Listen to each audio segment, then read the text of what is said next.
नमस्कार। इस वक्त मैं भासर मक्खा उत्तरी में हूं और यहां से हमारे साथ वर्तमान मुखिया जी जुड़े हुए हैं। आइए जानते हैं इनसे इनका परिचय, इनकी जुबानी। नमस्कार सर, अपना परिचय रखेंगे? जी अजीत नाम है मेरा। भाषा मच्छा होती पंचायत से हूँ मेरा। राजनीति में कब से हैं आप? राजनीति में तो अभी तक कह सकते हैं कि राजनीति में मैं नहीं हूँ, समाज सेवा में हूँ और समाज सेवा ही चल रहा है। कैसे आपके मन में ये बात आई कि आप पंचायती चुनाव में कार्यपालिका में उम्मीदवारी की? कोरोना के दौर में गांव वाले की कुछ समस्या थी और कुछ हमने उनको हेल्प किया तो उनकी उम्मीद जगी और उन लोगों ने ही उत्साहित किया कि मुखिया आप आइए और मुखिया का इलेक्शन लड़िए। तो हमें लगा कि ठीक है, करना चाहिए। तो इससे पहले आप क्या कर रहे थे? इससे पहले मैं एक IT कंपनी चला रहा था दिल्ली में। अभी मेरी कंपनी चल रही है तो IT कंपनी में जब पंचायत में आए तो जब चुनाव के दरमियान आपको क्या लगा, सबसे बड़ी समस्या आपकी पंचायत में क्या थी? देखिए, अभी भी समस्या तो है ही, लेकिन समस्या और विकास ऐसी चीज़ है जो ज़िंदगी में कभी ख़त्म नहीं होती, तो दोनों चलती रहती है। सबसे बड़ी समस्या मुझे जो लगता है कि बेरोजगारी है और हम कोशिश कर रहे हैं कि युवाओं को थोड़ा सा प्रशिक्षण दे करके और जो समस्या है उसको दूर किया जाए। पूरा ख़त्म तो नहीं संभव है, लेकिन दूर किया जाए। कितने वार्डों का पंचायत है? 15 वार्डों का पंचायत है। कौन कौन से रेवेन्यू विलेज आते हैं आपके पंचायत में? 3 रेवेन्यू विलेज है, मालीपुर पकड़ी है, सी मोहम्मदपुर है और भाषा मच्छा। कितना मत से विजय प्राप्त की? तकरीबन 1100 मत से हम विजय प्राप्त किए। टोटल कितना मत मिला? 2500 के आसपास। मतदाताओं की संख्या कितनी? मतदाता की संख्या तो 11,000 के आसपास है, जिसमें पोलिंग हुई थी 6262। 6262, यानी कि 50% वोट आपके पक्ष में आया। जी 40%। चुनाव जीतने के बाद आपने अब तक क्या क्या कार्य किया है?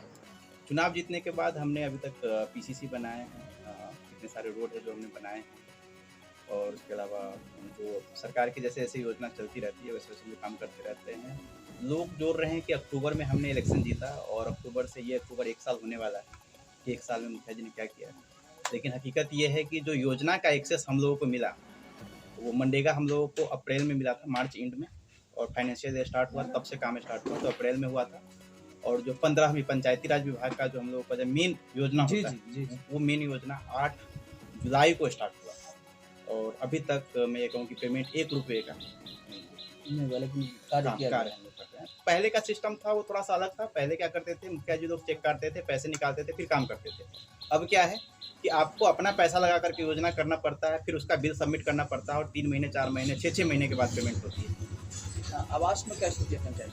आवास में बहुत बढ़िया स्थिति है। तकरीबन 250 आवास जो है हमारा पहले से सेंक्शन है और पुराने वाले जो मुखिया जी थे 2019 में वो उन्हीं का लिस्ट बनाया हुआ है और अभी तक 36 आदमी का ट्रांसफ़र हमारे पंचायत में हो चुका है। 36 आदमी को मिला है। वृद्धा पेंशन और राशन की क्या स्थिति है? वृद्धा पेंशन की स्थिति यह है कि कार्यपालक सहायक पंचायत में बैठते हैं TTS में ट्यूसडे, थर्सडे और सैटरडे, ये 3 दिन बैठते हैं। जिनकी भी समस्या होती है वो वहाँ पे जा करके अपना रजिस्ट्रेशन कराते हैं और उनका जो पेंशन है वो अगर रुका हुआ है तो चालू हो जाता है। और राशन की समस्या जो पूरे एरिया की समस्या है वही हमारे यहाँ की समस्या है। शिक्षा का स्तर क्या है? शिक्षा का स्तर बहुत बढ़िया नहीं कह सकते और बहुत मैं उससे संतुष्ट भी नहीं हूँ। मैं कोशिश कर रहा हूँ कि स्कूल को सुधारा जाए, लेकिन कुछ लोकल पॉलिटिक्स के चक्कर में थोड़ा सा डिस्टर्बेंस आ रहे हैं। देखिए, सरकार 3 है, केंद्र सरकार, राज्य सरकार, पंचायत सरकार। तो यहाँ केंद्र सरकार और राज्य सरकार नहीं आके सही कर सकती। इसको करने के लिए पंचायत सरकार को भी कुछ न कुछ करना पड़ेगा। ये तो सही बात है। तो मैं चाहूँगा कि आप युवा हैं और आप हमारे चैनल के माध्यम से बताएं पंचायत सरकार को किसके लिए क्या कुछ कदम उठाएं। देखिए, पंचायत सरकार तो वाकई आपने सही कहा है कि इंडिपेंडेंट है, इनको किसी और चीज़ की ज़रूरत नहीं पड़ती। ये अपने आप में एक सरकार है और सरकार भी पूरी मान्यता देती है कि पंचायत जो कार्य करना चाहते हैं वो कर सकते हैं। लेकिन कुछ लिमिटेशंस ऊपर से भी आए हैं। सरकार ने योजना दे दिया कि भाई आपके पास इतने पैसे हैं, आपको करना है, लेकिन उसके बाद वो एक चिट्ठी भी पकड़ा देते हैं कि मान लीजिए अगर आपके पास 10 लाख रुपये आया तो उसमें 5 लाख रुपये का आपको यही काम करना है, 5 लाख रुपये का ये काम करना है, तो वो एकदम बाइफिकेट करके ऊपर से भेजते हैं। लेकिन समस्या ये है कि हर पंचायत की एक जैसी दशा नहीं है। हमारे पंचायत कुछ और समस्या है, दूसरे पंचायत की कोई और समस्या होती है। तो सरकार के दिशा निर्देश के हिसाब से काम करने में थोड़ी सी समस्या आती है, क्योंकि वो जो चिट्ठी भेजते हैं उसी के हिसाब से हम लोग को काम करना पड़ता है। अगर उस हिसाब से काम नहीं करेंगे तो हम पे कंप्लेन हो सकता है। पहले क्या था, ग्राम सभा में कोई भी योजना लेकर के आप उसको पारित करके और उस ग्राम सभा की योजना को आप लोग कर सकते थे। लेकिन अब ऐसा नहीं है। आप ग्राम सभा में कोई भी योजना ले लीजिए, लेकिन जब तक सरकार का दिशा निर्देश नहीं है तब तक उस योजना को आप नहीं कर सकते। अगर आपके पास सभी पैसा है तो सबसे पहले कहाँ पैसा लगाना चाहेंगे अपने पंचायत? शिक्षा पे लगाना चाहिए। गली नली की क्या स्थिति है आपकी पंचायत में? गली नली की स्थिति पहले से ठीक है, लेकिन अभी तक हमने गली नदी में बहुत ज़्यादा काम नहीं किया है। हमारा प्राइमरी फोकस था कि जितने भी रोड, जो मेन रोड गाँव से गाँव को कनेक्ट करती है, जहाँ पे कच्ची रोड है, एक गांव से दूसरे गांव जी, की ओर। उसको हम लोग पहले पक्का करें, ताकि कम से कम गाँव की कनेक्टिविटी जो है गाँव से गाँव की, वो दुरुस्त हो जाए, और उसके बाद जो है हम लोग गली नदी की तरफ चलें। युवाओं के लिए क्या संदेश है? युवाओं के लिए संदेश है कि पेशेंस बनाएं। देखते हैं युवाओं में थोड़ा सा पेशेंस की कमी है, जल्दी हड़बड़ाहट में कोई निर्णय ले लेते हैं, और पूरा जो फोकस है अपने लक्ष्य के प्रति लगाएं, ना कि इधर उधर की बातों में। तो अगर लक्ष्य के प्रति रहेंगे तो वो निश्चित तौर से उनकी बेरोजगारी भी दूर हो जाएगी और जो समस्या महंगाई और बेरोजगारी पे क्या कुछ कहना है? देखिए, महंगाई हमारे हाथ में नहीं कंट्रोल करना है। हमारे हाथ में ये है कि आप अपना इनकम बढ़ा लीजिए। इनकम बढ़ाने अगर आता है तो बहुत बढ़िया है, नहीं आता है तो आप हमसे संपर्क कर सकते हैं, हम उसका भी स्रोत आपको बताएंगे। मैं एक बिजनेसमैन रह चुका हूँ, तो मुझे पता है कि इनकम कैसे बढ़ाई जाए। आज़ादी का अमृत महोत्सव जो 75वें साल है हमारे देश के स्वतंत्र, जी, इस पे क्या बताना चाहेंगे? क्या है आज़ादी का अमृत महोत्सव का अर्थ क्या है?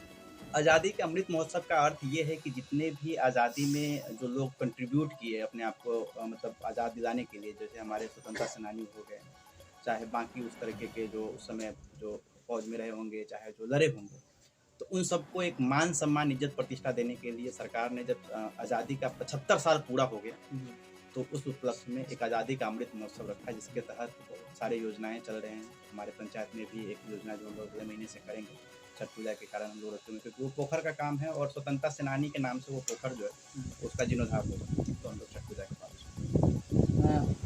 ये आज़ादी का अमृत महोत्सव आप अपने पंचायत में किस तरह से मना सकते हैं? देखिए, हम तो आह्वान ही कर सकते हैं, लोगों से रिक्वेस्ट कर सकते हैं, क्योंकि सरकारी इसके लिए कोई फंड अलग से नहीं है। सरकार ने एक गाइडलाइन जारी किया कि हर लोग को प्रोत्साहित कीजिए, आपकी झंडा फहराएं और देश के प्रति अपना जागरूकता दिखाएं और प्यार दिखाएं। तो हम लोग आह्वान कर रहे हैं। 1000 रुपये के आसपास आप कह सकते हैं एक अमाउंट आया है हम लोग के पास, जिससे पूरा पंचायत में वो 1000 रुपये आज़ादी के नाम 15 वार्ड में 1000 रुपये खर्च करते हैं। और आप भली बात समझ सकते हैं कि 1000 रुपया में आप 15 वार्ड में क्या कर सकते हैं, जिसमें आपका पंचायत भवन, तो ठीक है। लेकिन आपके पंचायत में पंचायत सरकार भवन नहीं, पंचायत सरकार भवन नहीं है। हमने एनओसी पंचायत सरकार भवन के लिए सीओ साहब के पास 16 फरवरी 2022 को दिया था, अभी तक वो लंबित है। उसके लिए हम डीएम साहब को भी रिक्वेस्ट डाल चुके हैं और हम कोशिश कर रहे हैं कि डीएम साहब से मिल करके, 2 दिन में गया था लेकिन डीएम साहब से मुलाकात नहीं हो रही। सारे देशवासी को स्वतंत्रता दिवस की शुभकामना किस तरह? देखिए, आज़ादी मिलना बड़ा मुश्किल था। उस समय जो लोग बलिदान दे करके आज़ादी हम लोग को दिलाएं, तो हम लोग उनका मान सम्मान रखें, देश के प्रति अपनी जागरूकता दिखाएं, देश के प्रति अपनी प्यार दिखाएं, ना कि हम आपस में लड़ते रहें, झगड़ते रहें। क्योंकि आज़ादी हमें मिली है, जिन लोगों ने अपना बलिदान दिया है उनको भी नमन करते हुए देश के प्रति कुछ कर गुजरने का मंशा। भ्रष्टाचार और अफसरशाही जो चरम सीमा पे है, उसको लेकर भ्रष्टाचार, देखिए, मैं अब कह सकते हैं कि अब मैं नेता के पद पे आ चुका हूँ, समाज सेवा करते हुए टाइम हो गया, लेकिन ये चीज़ ऐसी है कि इसको ख़त्म नहीं किया जा सकता। यही है, लोग कहते हैं कि मैं भ्रष्टाचार खत्म कर दूंगा, ये कर दूंगा, वो कर दूंगा, ये चीज़ नहीं खत्म होती। हाँ, इसको कम किया जा सकता है, अंकुश लगाया जा सकता है। चलिए, धन्यवाद। इस वक्त हमारे साथ जुड़े थे भाषण मचा उत्तरी से मुखिया, जिन्होंने साफ शब्दों में कहा कि ये पंचायत में विकास करना चाह रहे हैं, विकास के लिए यहाँ युवा हैं, और सारे देशवासी को 75वें स्वतंत्रता दिवस की ढेर सारी शुभकामनाएं व्यक्त की हैं। धन्यवाद।